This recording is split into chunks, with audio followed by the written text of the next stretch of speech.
La ilaha illallah Muhammadun Rasulullah alaihi salatullah wa alihi wal ahibba. Durhaka kepada orang tua.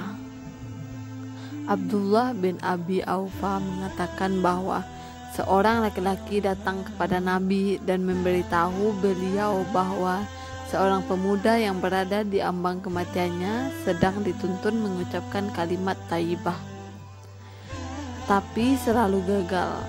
Nabi menanyakan apakah anak muda itu sudah terbiasa mengucapkan kalimat thayyibah selama hidupnya. Orang-orang menjawab bahwa dia terbiasa mengucapkan kalimat tersebut. Nabi merasa aneh jika seseorang yang telah mengucapkan kalimat itu sepanjang hidupnya gagal mengucapkan pada detik-detik akhir kehidupannya. Kemudian Nabi mendatangi pemuda itu dan mengajarkannya mengucapkan kalimat thayyibah, tetapi dia memperlihatkan ketidakmampuannya. Nabi bertanya, mengapa dia seperti begitu? Anak muda itu memberitahukan bahwa hal itu karena dia tidak patuh kepada ibunya. Nabi bertanya, apakah ibunya masih hidup? Dia membenarkan. Nabi kemudian meminta orang-orang memanggil ibunya. Ketika perempuan itu datang, beliau bertanya kepadanya, apakah pemuda itu anaknya? Dia membenarkan. Nabi lalu bertanya, apa yang akan dilakukan jika anaknya itu dibakar di dalam api yang menyala-nyala? Perempuan itu lalu menjawab bahwa dia memaafkan anaknya. Nabi perintahkan dia bersumpah demi Tuhan dan mengumumkan di depan semua orang bahwa dia sudah memaafkan anak itu. Perempuan tua itu lalu melakukannya. Kemudian Nabi memerintahkan anak muda itu mengucapkan kalimat thayyibah. Dengan mudah pemuda itu mengucapkannya. Nabi merasa sangat senang dan berkata bahwa Tuhan telah menyelamatkan pemuda itu dari neraka. Abdurrahman Maharbi mengatakan bahwa seseorang yang sedang sekarat diperintahkan mengucapkan kalimat thayyibah, tetapi dia mengaku tidak dapat mengucapkannya karena dia sering berteman dengan orang-orang yang pernah menjelek-jelekkan Abu Bakar dan Utsman. Nabi mengutus Abu Qatadah bersama beberapa orang pada sebuah misi ke salah satu pegunungan di Madinah, ke Zam.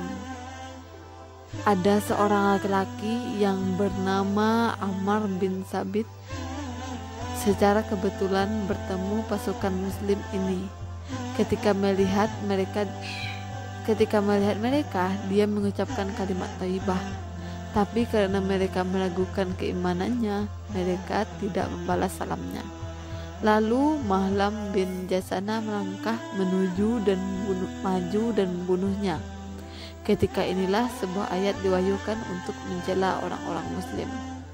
Hai orang-orang beriman, apabila kamu pergi berperang di jalan Allah, maka telitilah, janganlah kamu mengatakan kepada orang yang mengucapkan salam kepadamu, engkau bukan orang-orang mukmin, lalu kamu membunuhnya. Surat keempat ayat 94. Mahlam mengadu kepada Nabi dan memohon agar dia diampuni. Nabi berkata bahwa Tuhan mungkin tidak mengampuninya. Ketika Mahlam mendengar hal itu, berlinanglah air matanya dan dia pergi meninggalkan pasukan itu. Ia meninggal dalam minggu itu juga.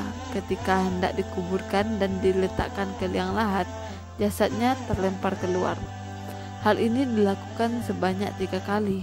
Lalu orang-orang meninggalkannya di tengah bebatuan. Ketika Nabi mendengar hal itu, beliau berkata bahwa bumi sebenarnya dapat menerima orang yang lebih buruk dari Mahlam. Kejadian itu dimaksudkan menarik perhatian kaum muslim agar mengambil hikmah dari peristiwa itu. Jadi kesimpulan dari podcast ini adalah kita tidak boleh merasa suci terhadap orang lain. Kita tidak boleh merasa suci ketika berhadapan dengan orang lain, mana tahu dia lebih baik dari kita. Sekian, semoga bermanfaat. Wassalamualaikum warahmatullahi wabarakatuh.